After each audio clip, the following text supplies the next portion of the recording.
It has been remarkable in this community, the kind of people who stood up and assumed leadership. Maggie was one of them. Lassie was one of them. And these were young people who saw that leadership was necessary, and they stepped up.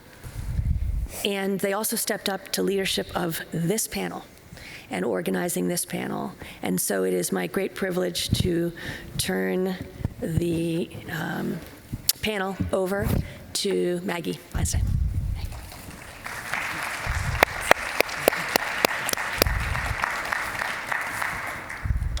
Thank you. Thank you, Laura, and thank you to all of you in advance before we even get started. A huge thank you to Laura for the beautiful words that she just said, but especially to Laura and Mark for all that they did to put this together, and to all of you for wanting to make change and putting your time and efforts into being here together. So our panel's technical name is Trauma-Informed Care for Survivors of Violent Extremism. But, you know, I think that that term, that's full of a lot of different terms that are a little bit watered down. So I'm going to say, first of all, that I think that the term, the title for ours actually should be the Mr. Rogers quote that I'm sure a lot of you have heard when he was a boy and he would see something bad on the news and he would talk to his mom and say, you know, that it was hurting, and she would say, look for the helpers. You will always find people helping. And so I think that what I would like to say about this panel is that's definitely what you'll see here. And you'll see it in a lot of different forms and a lot of different formats. And one of the things that I learned in the work that we do, especially helping survivors of violent extremism, is that a lot of times you have to look a little harder for the helpers. It's not always on the surface. And Dr. Puni, who I will introduce in a minute, you know, I found her looking really hard for helpers, people who had led the way in supporting communities after acts of violent extremism, especially in religious communities. And so when I found the helpers, I was really grateful. And so I'm glad to be here with all of you. And I'm here as sort of both a moderator and a participant. So excuse the informal and sort of the way we'll conduct this. So I'm going to start with Navi, and I'd like everyone to give Navi a special round of applause for doing a double header this morning. But I will let him pick up a little bit on where he left off before, and sharing a little bit about yourself, building on what you've already shared with the audience. Thank you again for having us. So, like I said, born and raised in Milwaukee, Wisconsin. And every Sunday we'd go to Sikh temple, something that had to happen. My parents were involved in the founding of the Sikh temple, and my uncle was the president and founder of the Sikh temple of Wisconsin. And we always grew up, you know, thinking, you know, that was the safest place to go until August 5th, 2012. As an immigrant family, we never think something like that would happen until it did. On a personal note, I'm co-founder of Serve to Unite, as well as one of the founding stakeholders of the National Mass Violence Victimization Research Center, along with Alyssa. Mm-hmm. And we try to provide services to those who have suffered from mass violence. And in addition to that, I'm currently in medical school and trying to pursue my own career, and glad to be here. Thank you. Puni? Thank you, Maggie. Thank you for this panel. Thank you all for being here and for caring about this deeply important topic. So my name is Puni Kalra. I'm a clinical psychologist with a specialization in cross-cultural trauma. Also, for the last 12 years, I've been working in leadership development. I regret that I have had to be a part of the mental health response for 4 mass shootings That's 4 too many. I live in Colorado, and when I moved out there in 1998, I was starting graduate school. I had already done a few years of trauma work. And shortly after that, Columbine happened. And then, 12 years after being a first responder at Columbine, the movie theater shooting occurred in Aurora, which was my local town center that I would shop at. I was getting ready to provide services there and had to turn around because 2 weeks after that, the Sikh Temple of Wisconsin had the shooting in Oak Creek. And just in April of this year, the FedEx facility in Indianapolis had a shooting where 8 people died, of which 4 were Sikhs. And so this is our world, but it doesn't need to be. It doesn't. We've got to do something. We've got to get in front of it. And so I'm grateful that we're having this conversation and we're focusing on how to make things better. Thank you. Alyssa? Good morning. My name is Dr. Alyssa Reingold. I'm a clinical psychologist and professor at the Medical University of South Carolina in Charleston, South Carolina. And I work specifically in the National Crime Victims Research and Treatment Center, where we do a combination of research, clinical work, teaching in the area of trauma. And for the past 20 years, one of my areas of specialty have been in the area of traumatic loss, working with individuals who've lost loved ones to homicide. And our center also, in 2017, received funds from the Office of Victims of Crime to establish, as Navi kind of mentioned, the National Mass Violence Victimization Resource Center, to be able to provide and collect and develop resources for communities to prepare themselves for victim response, to help communities who've been impacted, to provide ongoing recovery assistance, and we provide consultation and a number of different resources. And unfortunately, our community in Charleston, South Carolina in 2015 was impacted by a hate-based mass violence incident where a white supremacist went into Mother Emanuel AME Church during Bible study and shot and killed 9 black parishioners as they bow their heads to pray. And so our community, our center, and myself included, were sort of thrust into our community response and assist with recovery efforts in the aftermath of that event. So I'm grateful to be here today to talk a little bit, hopefully, about some lessons learned and to connect. Thank you. Barry? I'm Barry Kurzen. Good morning. I have a second name, Tenzin Churup, which means I'm a fully ordained Tibetan Buddhist monk. I'm also a medical doctor.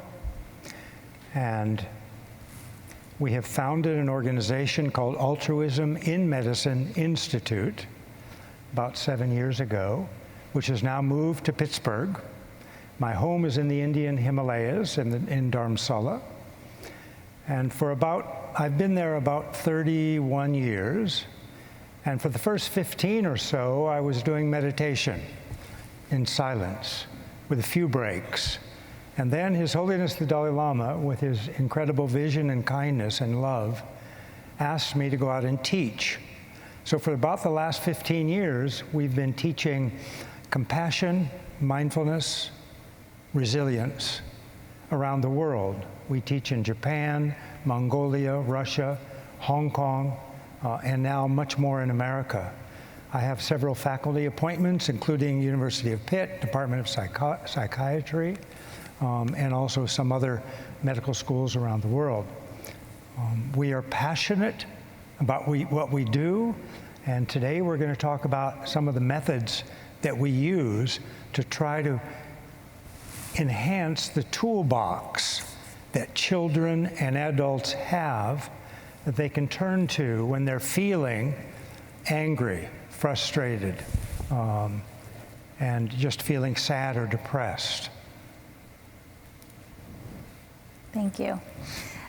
So like I said, I will sort of be both participant and moderator, but my name's Maggie Feinstein, and Laura had mentioned I'm the director at the 1027 Healing Partnership here in Pittsburgh, and it's a position that I'm really honored and humbled often to play, where I get to know and work closely with a lot of very brave people, people I've met from other communities and people I know from our community who have faced trauma, and also look at ways in which we can heal and we can continue to grow together.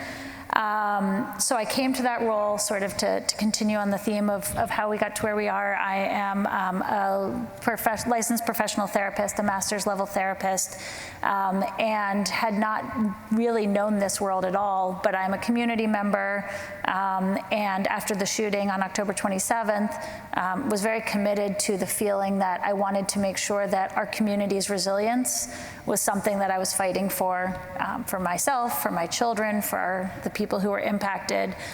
So that's how I came to this work. And my opening quote about the helpers, I really looked for the helpers. I really was looking and trying to find the helpers, because in that moment, knowing that there was a hard road ahead and that other people have done it before, have done some of this hard work, and so we wouldn't have to start at the beginning if we could find the helpers. So I'm really honored to be on a stage with them, in this beautiful stage, in this beautiful space, because I have gained so much by looking to the wisdom of others. So can you advance slide? So where do we start?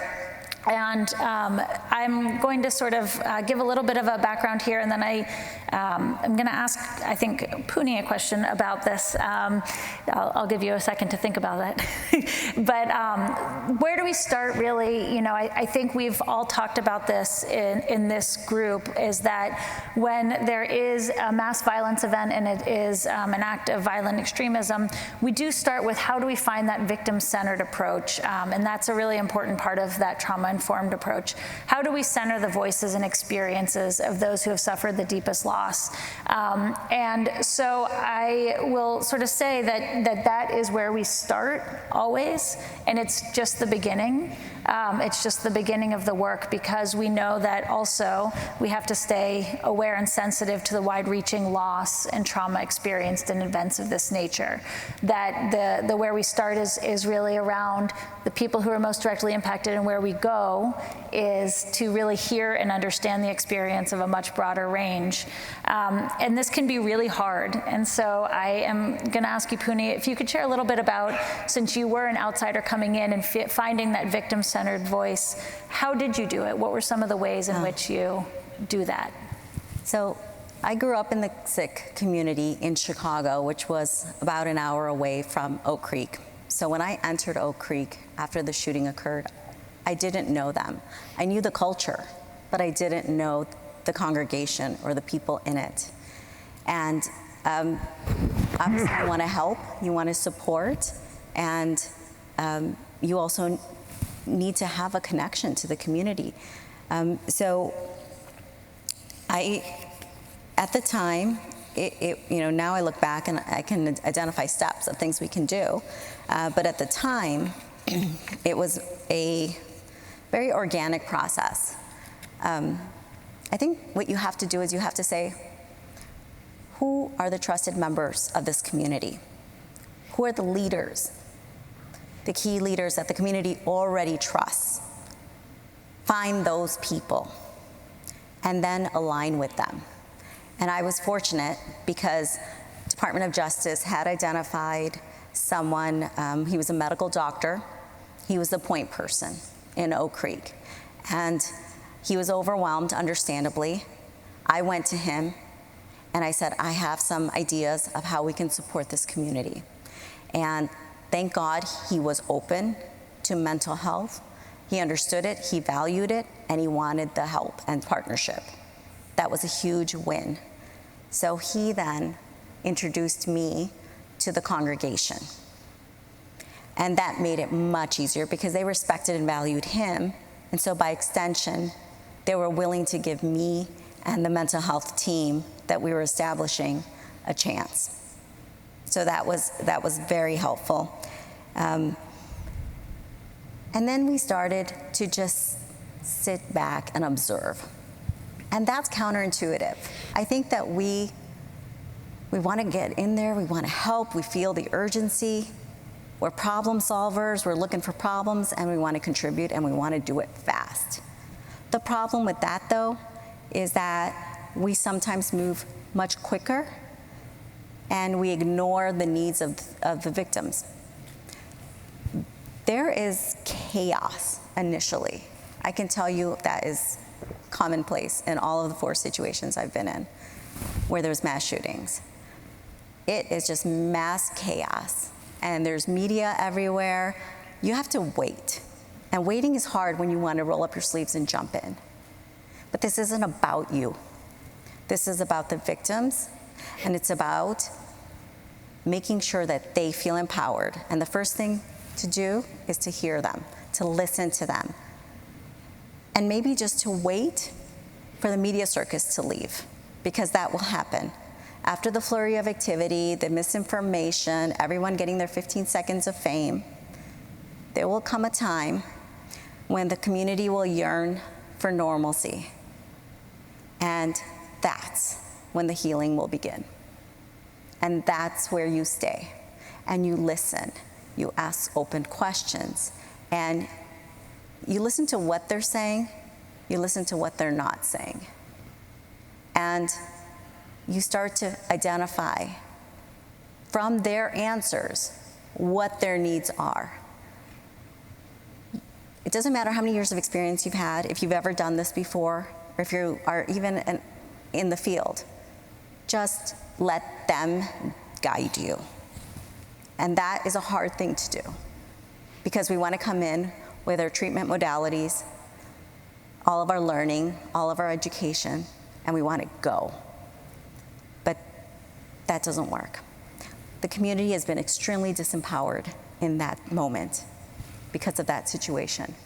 The greatest gift we can give them is to put them back in control of their lives and to empower them. And they know what that is. We don't. Thank you. That was really, really well stated, and I really resonates the idea of slowing down and also letting go of what you think might be the best course of action, and really hearing and seeing instead what's in front of you. And I think sort of on that note, well, next slide, please. Want to put at the center of our conversation the people that we are representing in these conversations. And having spoken with Navi, having spoken a lot with Alyssa, as well as some other folks from Charleston, it is really remarkable, the similarities in our communities and the similarities in the people we lost of being some of our great community leaders. So as we continue this conversation, we do want to center them into that conversation. So Navi, I'll turn it over to you to center us a little bit to your congregation and the people that were taken, as well as the people who continue to push forward. Thank you, Maggie. So when the attack happened on August 5th, 2012, not many people knew who Sikhs are, what we believe in. And just to give you guys a little bit insight, Sikhism is the 5th largest religion in the world. And we have 3 very simple tenets of our faith. You pray and always think of God. You work hard and you share. It's that simple. And when people see a traditional Sikh man or a traditional Sikh woman, they don't necessarily understand or realize what we are, who we are, and it becomes difficult to go and approach somebody and ask them. And in the United States, 99% of those who wear a turban are of the Sikh faith. So when the shooting happened, it became very difficult to really grasp what was going on. And one thing, like you said, what Maggie emphasized is the difficulty in trying to keep the victims' voices, the victims' families, centered and in front as a priority above anything else became something we had to work towards, something we had to continuously try to do. So I would like to take a moment and tell you a little about each of these victims. First, on the top left is Sueg Singh Khatara. He was a 84-year-old man who spent more time at the temple than he did at home. Second is Satwant Singh Kalka, my uncle, and the president and founder of the Sikh Temple of Wisconsin. Somebody who built our congregation to what it was in 2012. Then is Ranjit Singh, who was 49 years old and a priest at our temple for more than 20 years. Then was his brother, Sita Singh, who was also a priest, 41 years old. And on the day of the shooting, these two gentlemen were about to leave and go get more supplies they needed before prayer services started.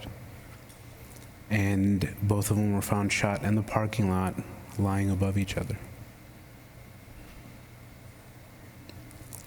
Then was Parmjit Kaur, who was 41 years old and a single mother. Then was Prakash Singh, who was also a priest and only 39 years old, and whose family had just immigrated from India in the past month. These were the 6 souls that we lost on that day. And in the middle, in the white turban, we have Punjab Singh. He was a priest who visited our temple every year. He did not belong to Wisconsin. He would travel the United States visiting various temples. The rest of his family was in India. And on August 5th, he was shot and was paralyzed for 8 years until he lost his life last year on March 2nd. We always hear about these victims on the news, whether it be a grocery store, a shopping mall, this many people died, this happened. But those stories behind those victims, like the 11 souls that were lost here in Pittsburgh, those stories have families that are affected for their entire lives. And it saddens me to see that over these past 2 decades, mass shootings have gone from becoming headlines to footnotes as we continue to become desensitized to the continued mass shootings that keep happening. But at the end of the day, it is essential that we continue to remember the victims, keep their voices centered, because we have a responsibility to the loved ones we've lost. Thank you, Navi. That was very well said. And sorry, Alyssa, because it's hard to follow up. But I think it is important, and exactly for the reason you said, that it's not a footnote, that the people matter, and that the leadership you described of a lot of the people from your temple matters. And so we carry that forward. So if you can advance the slide, Alyssa, will you tell us a little bit about your community? Sure.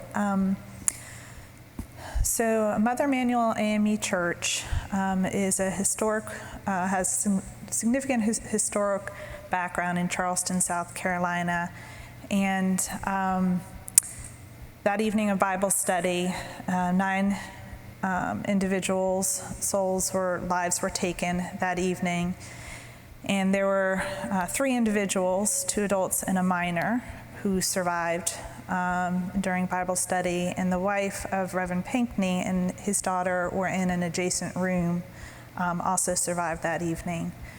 And wanted to acknowledge not only did this hate-based crime impact those individuals in that room, but it impacted, and we need to be mindful, it impacted the larger community. It impacted the entire church. Were actually identified as victims. It impacted family members, friends of every one of those individuals that died that night, as well as the survivors. It impacted the community at large, both in Charleston, and it had a ripple effect on African Americans across the country, given the hate-based nature of this event. And so when we're thinking about victim-centered, we need to be mindful not only of those lives lost and acknowledge those lives lost, but also acknowledge the impact, the ripple effect that these events, and this event specifically, has on a number of different people. And kind of piggybacking off of something Puni had mentioned about support and the role of support in leaning towards those leaders. So in Charleston, when this event occurred, leaning into who would be the leaders within this church that we could reach out to. Those leaders were killed that night. Reverend Pinckney was killed, as well as all the lay leaders. Most of those lay leaders were in Bible study that night. And so we struggled in our community about who do we reach out to? Who do we connect with to offer support? Who do we help those individuals who would be perhaps going to their traditional supports of the people they trust and leaders within their church when they were all killed? And so that was kind of an extra, I think, layer that we needed to recognize from a victim-centered perspective of individuals impacted, and then all those within that church being traumatized and impacted. The perpetrator's mission and goal in this event was to instill a race war. And that was kind of one of the purposes of this event. And I'm proud of our community as a whole in Charleston that they responded not with anger and additional hate, but actually with love. And that was started by the family members at bond hearing, when several spontaneously voiced thoughts of words of forgiveness. And I think that was really a crucial time in our community of kind of spiraling that response of expanding compassion and love as a community at large. And so, so I just wanted to make sure we acknowledge not only the lives lost, but the community at large that was impacted. Thank you. And you can advance the slide. I think to sort of piggyback on the different parts that they were mentioning, we've heard about the shooting on October 27th, 2018, and to what Alyssa was just saying about ripple effects, we are all here as a ripple effect, right? That the care, compassion of people who were impacted, not just the families, not just the congregations, not just the survivors, but a lot of our community at large was, how do we help? And here we are. Here we are 3 years later with a lot of people who wanted to help. And so, I will acknowledge that, I won't go into what happened on October 27th because I do think that's been covered, but the 11 people that are on the slide here, really special people.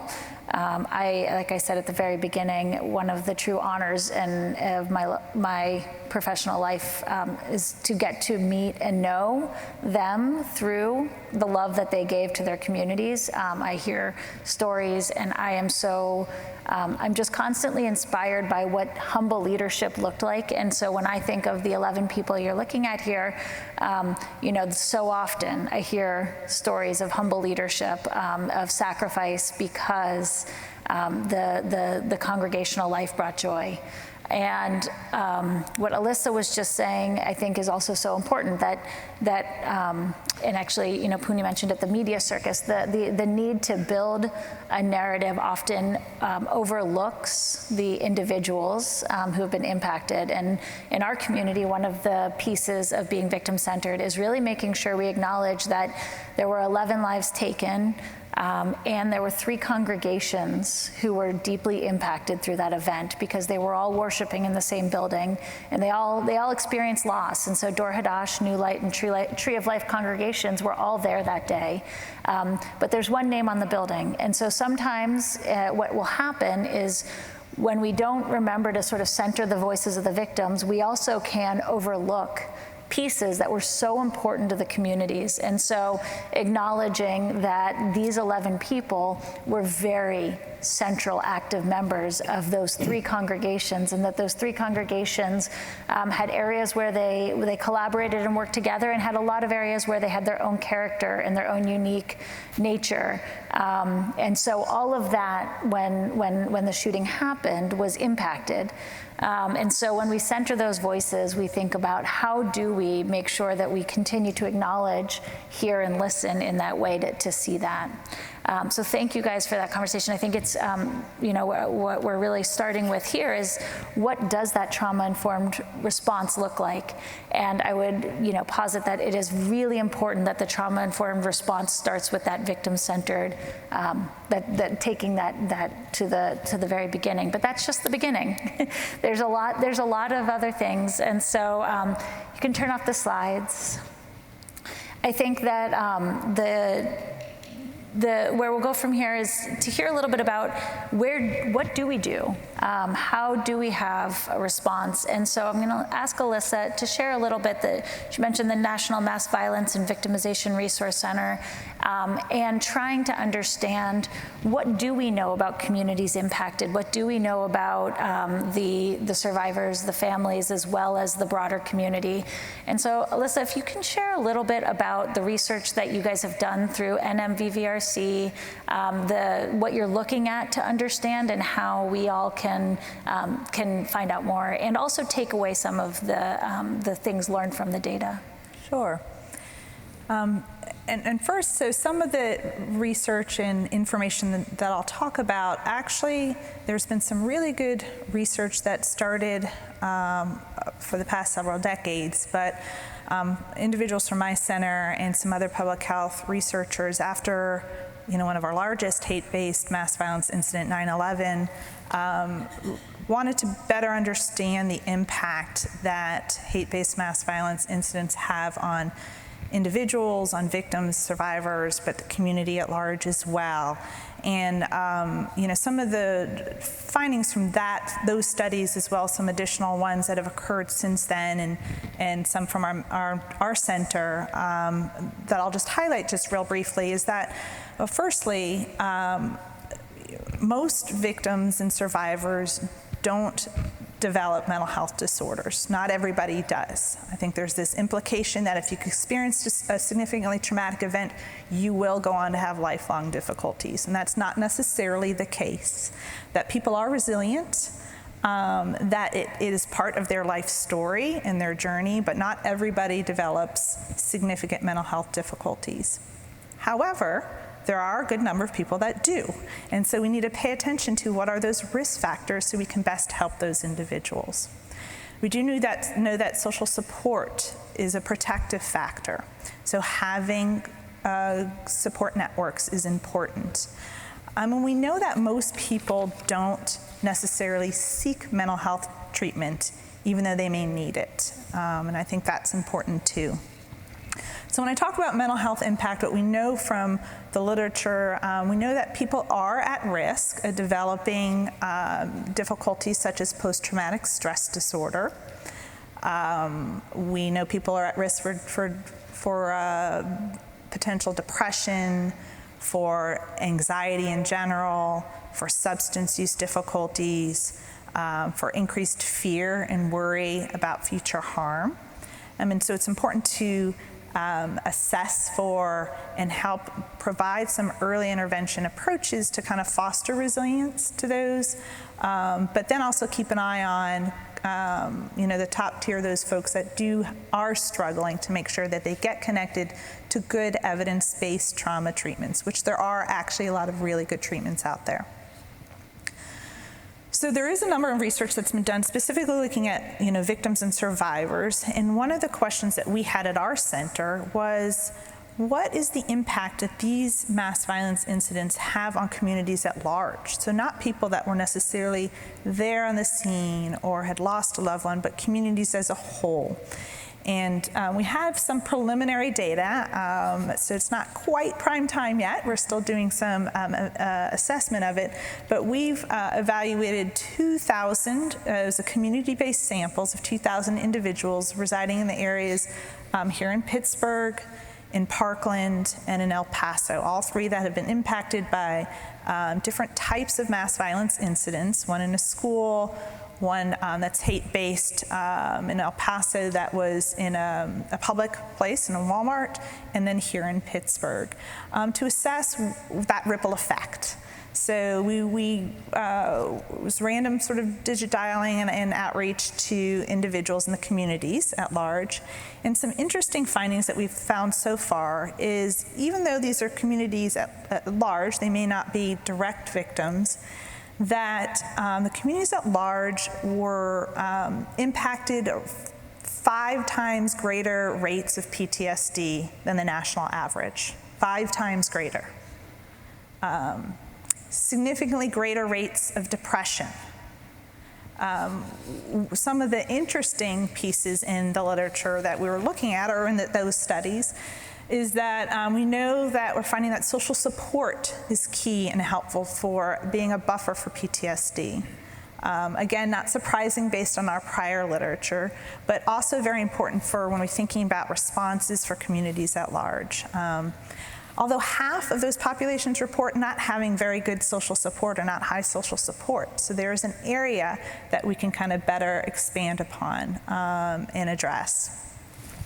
We also know, or we're finding from that research, is that those who've experienced prior trauma events, for instance, sexual assaults or physical assaults before this event, are at significant risk of having developing PTSD and depression, much greater rates. And so from a response perspective, making sure we're tending to and assessing and identifying those individuals who might have a prior trauma history, to make sure we can help better support those individuals and connect them to resources. And interestingly, there was a Gallup poll that was done in 2019 in the United States, looking at people's fear of being a victim of a mass violence event. And in that poll, about 48% of the adult public population indicated they feared being a victim of a mass violence incident, which compared to the actual rates, right, people are actually more likely to be killed in a non-mass violence incident, but significant number of people were feared that. We asked those same questions within these communities that had experienced a mass violence incident, to look at the community at large. Do they fear being a victim of a mass shooting or type of mass violence incident? And the communities of El Paso and Parkland were significantly higher than those national averages, like 70%. Pittsburgh, interesting, was very similar to the national average. Now, these are preliminary findings I'm kind of sharing with y'all, and we can kind of get into the weeds, because these communities are very different from one another, and they have the types of crimes are very different. But it is striking to see that that communities that are impacted go on to also worry about future harm for themselves and their loved ones.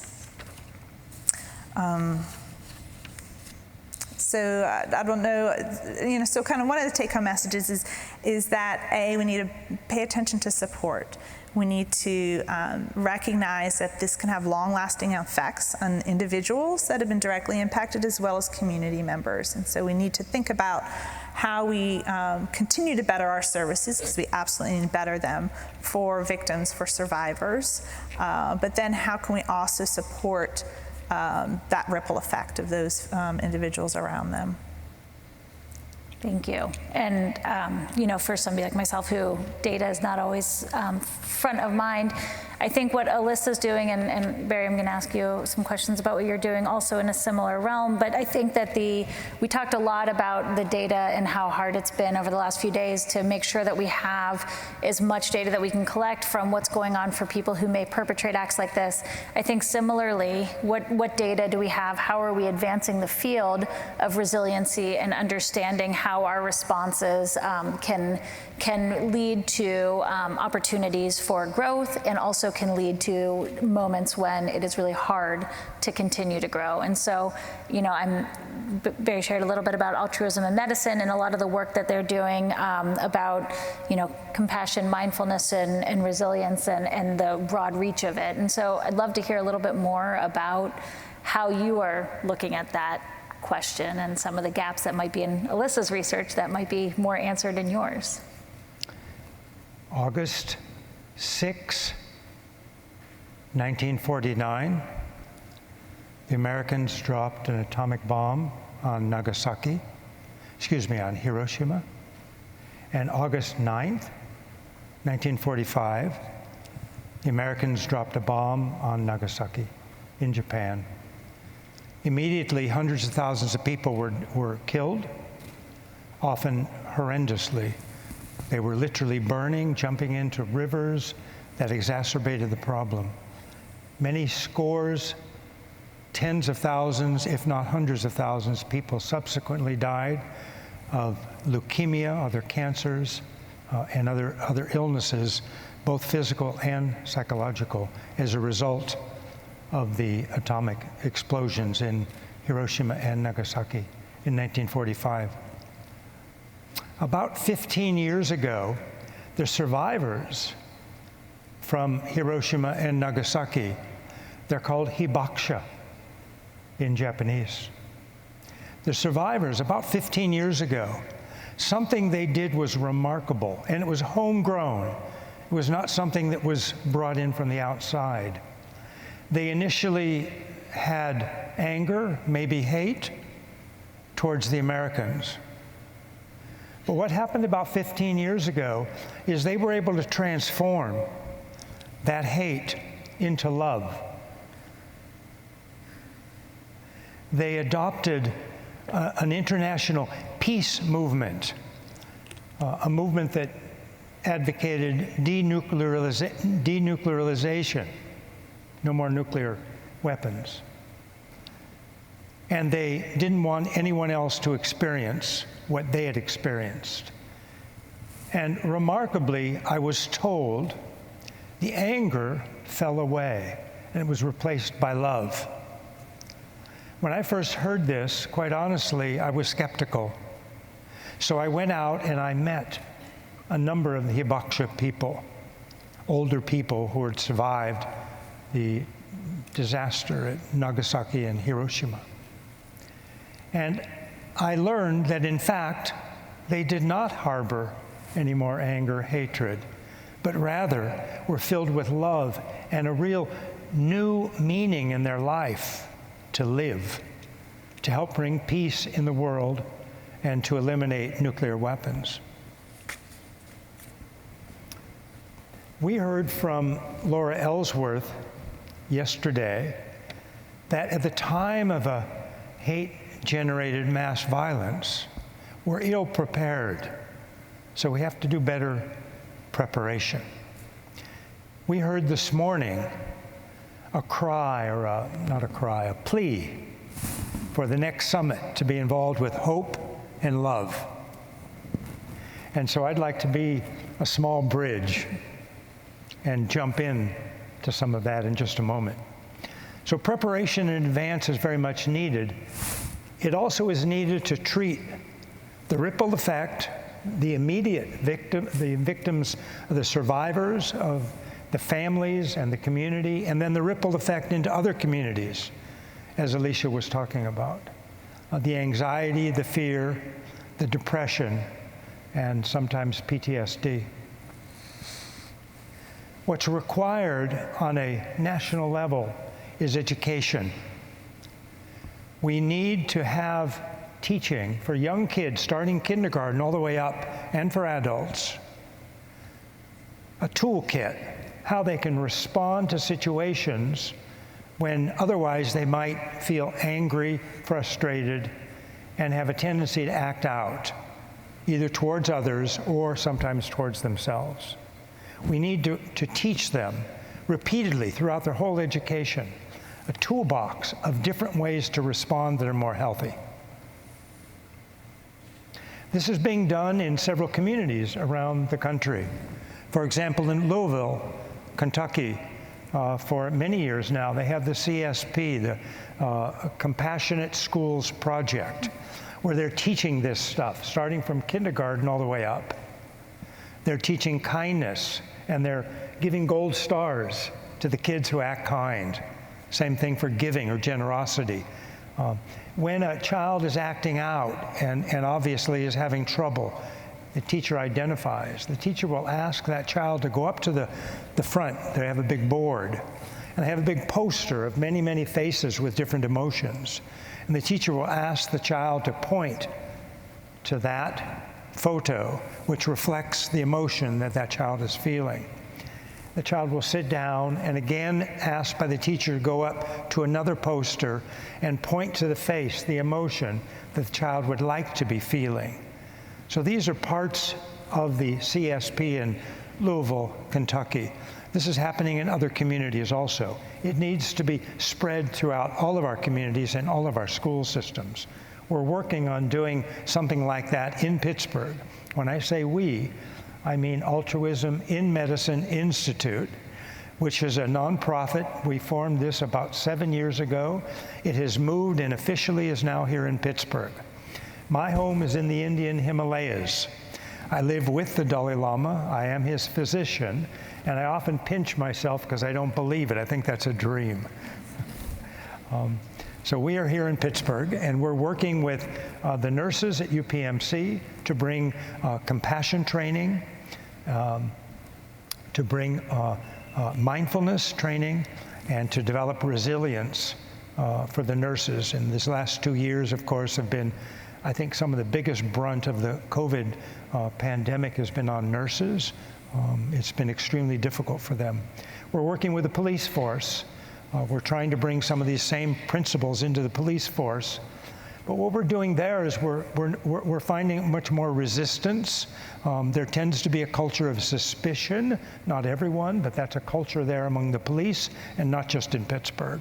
So what we're trying to do is develop trust. We're trying to develop, personal relationships, and moving then from the trust, trying to integrate some of our programs coupled with what they need and what they want. And we're asking them many times what they need, what they want, and to meld those together and bring that into their curriculum at the academy, where the new recruits come through and the officers every year get training in, the new gun stuff, how to operate and clean guns, and the new laws that they need to know about, but also about compassion, mindfulness, and resilience.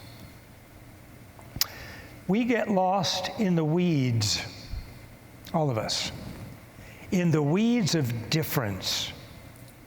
And because we get lost in those weeds, we take those differences to be so solid. And as a result, automatically, we form in-group, out-group, us and them.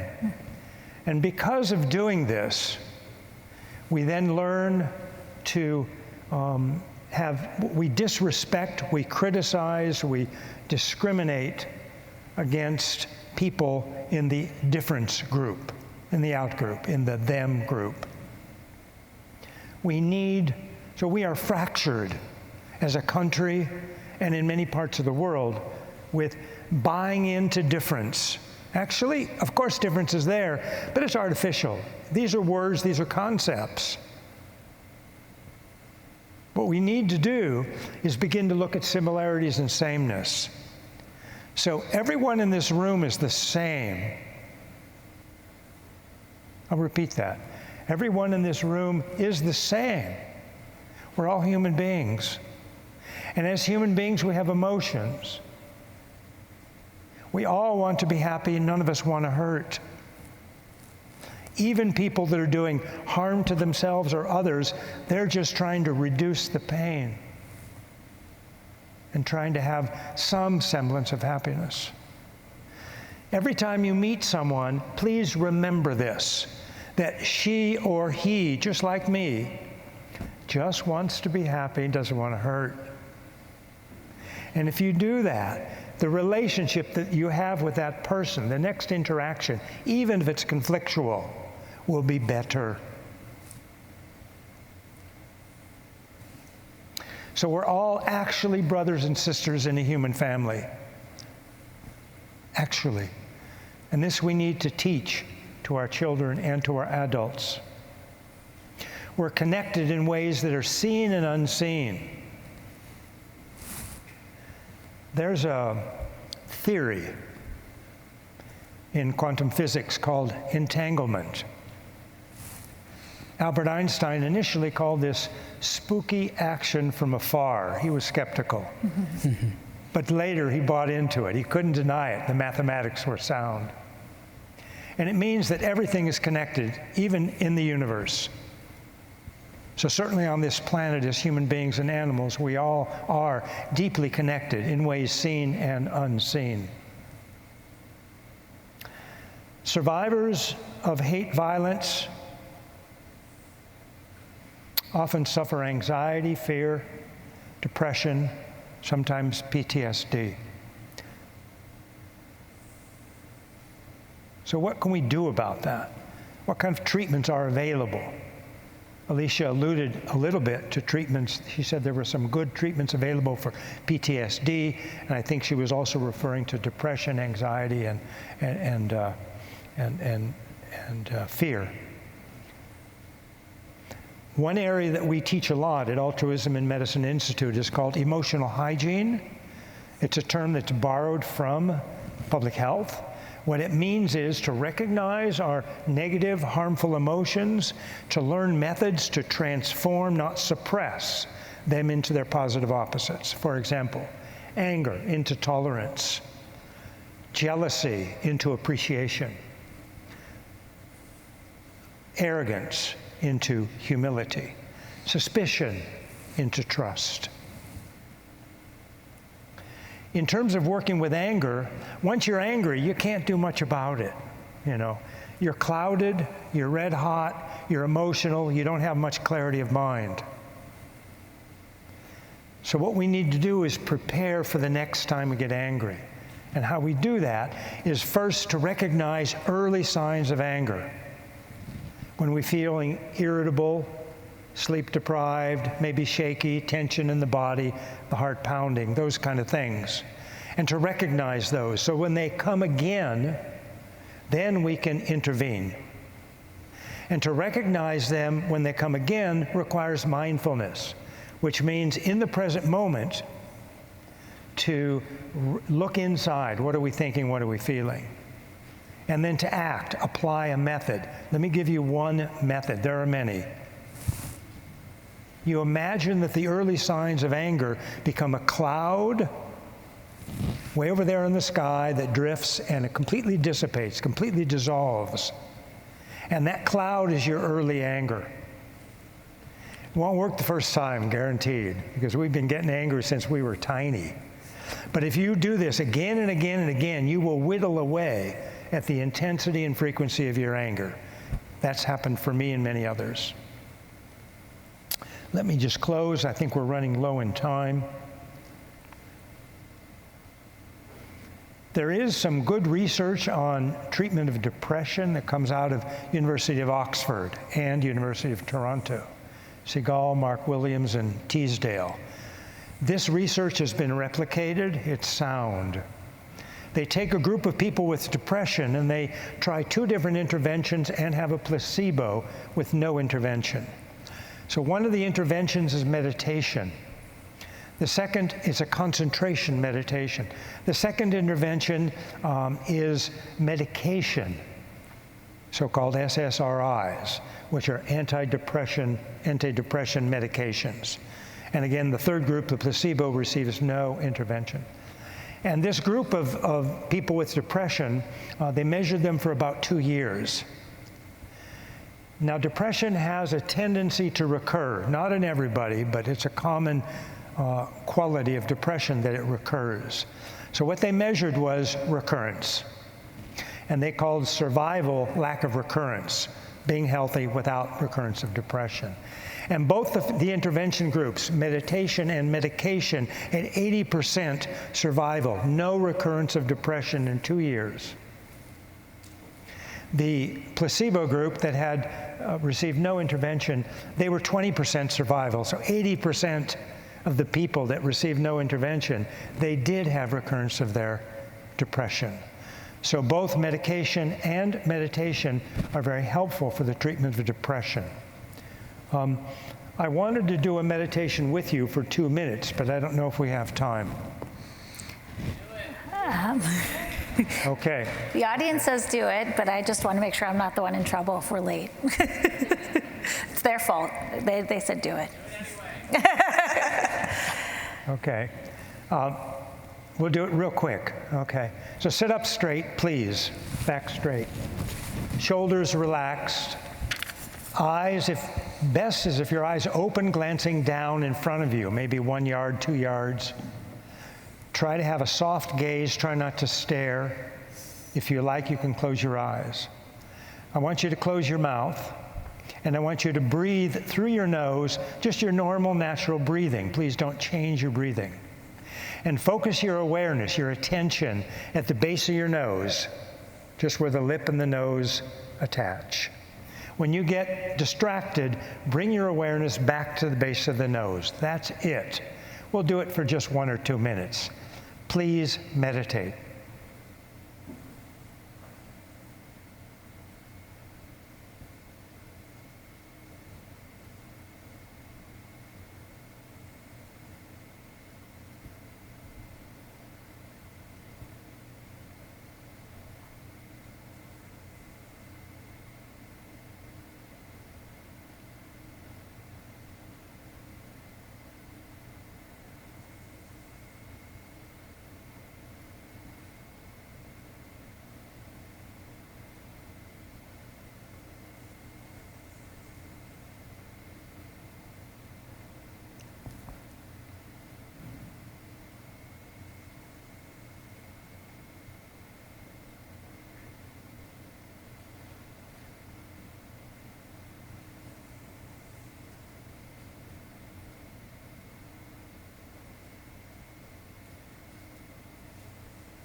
And please stop your meditation. This is something you can do, and I recommend you doing it every morning for several minutes or longer if you like. And please do not judge yourself or your meditation at all. Thank you, Barry.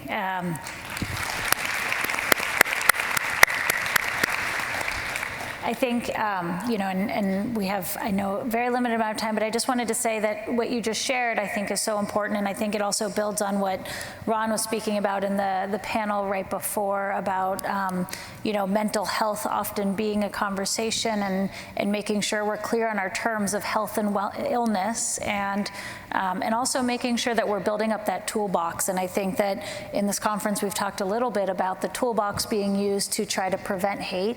And I also think that the toolbox that we were just presented is also the resiliency toolbox, that toolbox that we have to try and ensure that as a community we can face the trauma, the difficult situations, and we have some new tools in our toolbox. So I really appreciate that, and I think there's a lot to that, and I hope that, sort of part of our next steps, I know part of the thing is what are we going to study, and one of the things that I hope that we continue studying is not just trauma-informed, but what does healing-centered look like? How do communities become healing-centered, not only in response to a trauma, but in response to the fact that trauma is part of living and that we want to make sure we continue to build up that toolbox. So I really appreciate what you shared, and I think that what was shared in the panel before, hopefully we can continue to build that momentum. I am going to ask, we don't have much time, but I would like to hear from you guys about takeaways that you hope people can continue to study, or even if you want to plant a seed for delegating to somebody else of where do we continue to grow from here? Puni, I'll let you go. You look like... Sure. So I know we're right up against lunch, and that's harsh competition. I'll be quick. I am just going to plant the seed. It's a different ball game when we're dealing with immigrant refugee communities, and they are at risk. There's a lot of mental health stigma associated there, and so we have multiple barriers we have to overcome in order to support them. And it's not about saying, okay, well, we have to destigmatize this. It actually just means that we have to approach it completely differently. We have to honor the values of these communities. Each community is going to be different. And we can't even say, this is how you might approach an Asian community versus a Latino community. We still have to be sensitive to the cultural differences even within that. So I think it's worth having a subsequent conversation about stepping into these communities and making sure that the approaches that we take for healing and support are extremely customized for them. Looking at the cultural overlay, but also looking at the individuals within that community that are directly impacted. And I think that the more customized we are and how we make those assessments to decide those customized approaches will be key in how we enter and how we have impact. Thank you. Navi? I'll be really quick. So at the Resource Center, something we do is provide resources to mass violence incidents after the fact. A mass violence incident has happened, we're there to help you. But one of the biggest problems with that is, what are we doing beforehand? So one thing that we implemented at the Sikh Temple, Wisconsin was what's called emergency response buttons. And it's very similar to what Maggie mentioned to me about what was here at the Tree of Life. It's a very simple concept, and I may be ambitious in how I would like to scale it, but we have the technology very similar to a fire alarm system where we can place systems in place where you simply push a lever or push a panic button and alerts law enforcement about an ongoing incident without having to access a phone, if there are language barriers, if there are children in school, if you are at a shopping mall and you don't know the address, if you're at a bar and you don't know which bar you're at. But an incident happens, and to be able to access that in a building, very similar to a fire alarm system, you locate it, you pull it, and it alerts law enforcement immediately that there is something going on, you need to get there. And I believe that this is a solution, as Laura continues to encourage us to come up with solutions. I believe this is something, if it were to be implemented in every public institution, every school, every library, every public place. The technology exists, and if we could create a policy where that can become mandatory, we could bring real change in limiting and decreasing the amount of mass violence that continues to happen. Thank you. Alyssa, do you have something you wanted to add? Yes, just kind of building on what I mentioned before, just recognizing that when a community's been impacted by a hate-based mass violence incident, that it can have long-lasting impact.